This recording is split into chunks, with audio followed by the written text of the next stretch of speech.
UFC Fight Night, Anthony Smith vs Ryan Spann preview, predictions. Smith squares off with Ryan Spann this Saturday but is already focused on what's after. Plus, looking ahead to UFC 268 and making predictions for Saturday's UFC and Bellator bouts. Anthony Smith isn't worried about Ryan Spann. Anthony Smith and Ryan Spann both know what is at stake in their UFC Fight Night main event Saturday. Smith, 35-16, needs this win to prove he should be fighting up the rankings.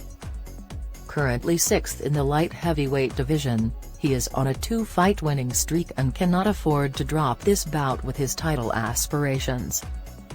The 33-year-old looked sharp in his TKO victory against Jimmy Crute in April, and now he's ready to shed the image of being known as a legend killer or prospect killer. Instead, Smith wants to be known for who he thinks he really is, a top contender in the division. "There are so many people that don't think I belong where I'm at," says Smith. "How long can people deny I'm one of the best in the world? For a long time, people said I was only the legend killer, beating old, washed-up former champions. Then I beat Devin Clark, and I hear, well, he's not ranked, and then I beat Jimmy Crute, and I hear, Crute's not as good as we thought he was. When are people going to say I'm just good at fighting?" Spann, 19-6, has captured 9 of his last 10 fights. Currently 11th in the light heavyweight division, this is Spann's long-awaited shot at a single-digit ranking. "My family is what drives me, and I want my family to have a different life than I had," says Spann. "I'm so close now. For the longest time, there was a dark tunnel. Now I'm here, main eventing and fighting for the number 6 spot in the world." Smith noted that while he respects Spann, he sees a very limited scenario where he is defeated by him. "Ryan doesn't present that many problems," says Smith. "I just don't see anywhere he wins this fight." Unlike when he was preparing for Alexander Gustafsson, which he considers one of his more impressive victories, Smith says this is a safer bout for him, with Ryan's only real chance at winning being an early knockout.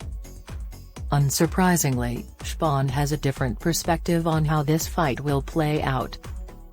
And though he is open to the idea of winning by an early knockout, he remains open-minded in the way he intends to accomplish his objective.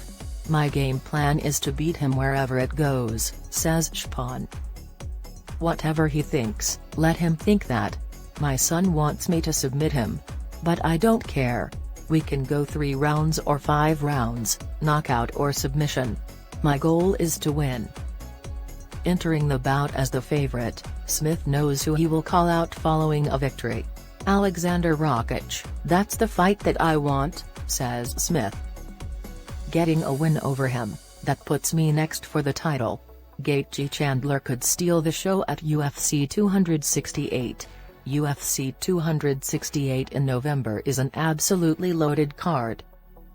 Headlined by Kamaru Usman defending the welterweight title against Colby Covington, it also features former women's strawweight champ Zhang Weili challenging reigning champ Rose Namajunas in a rematch for the belt. Even with the title bouts, it is the 3-round matchup pitting Justin Gaethje against Michael Chandler that has the most potential of being the fight of the night.